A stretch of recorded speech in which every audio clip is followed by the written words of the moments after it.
ওই ভাই বলিনি বাপ, ওর এখন বিয়া দিতে হবে। তুই এখন বড় না, মা ওই তোমার বড় ভাই না।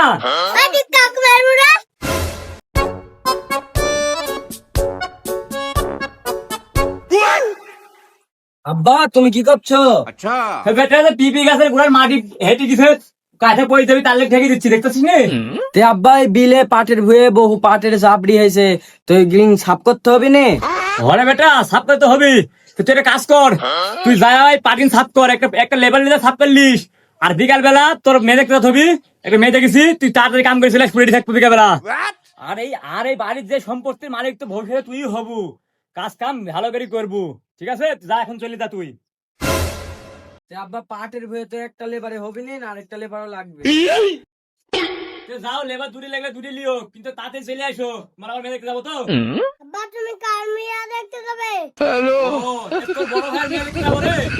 তুমি কাকবুল্লা জমির মালিক হবে তুমি? ও, তোর বড় ভাই এক বন্যু, ওর বিয়া দিব, মেয়ে দেখতে যাবি, বিয়া দেওয়ার পর তো সংসারের দায়িত্ব উই লিবি, তাই বন্যু যে তুমি সম্পত্তি মালিক হয় ভবিষ্যতে। ওই জমির মালিক হবে আমি কেডা? ওই ভাই বলিনি বাপ, ওর এখন বিয়া দিতে হবে। ওই এখন বড় না, মা ওই তোমার বড় ভাই না, ওই এখন এলেই বলু যে সম্পত্তি মালিক তুমি হবে। কিন্তু এই ভবিষ্যতে আমার যা আছে, সম্পত্তি টম্পত্তি যা আছে, বাড়ির যা কিছু আছে, সব তোমরা দুই ভাই সমান ভাবে ভাগ হবে, তোমরা দুই ভাই পাবে। ও ভাইয়া বিয়া দি বই নে। আচ্ছা এই বইয়ের ভাগ আমাকে দিবে? সব ভাই একটু সওয়াল কি বলছে, এত বড় কথা বলছে, এক মায়েরই কান ফাটা ফেলাবো। আদি কাক মারবুরা, তোর দাদা তো ভাগ আছে, আমারও ভাগ আছে। শালা ভুলে কি রে? এই তোরা চুপ চুপ, তোরা চুপ, আমি দেখছি।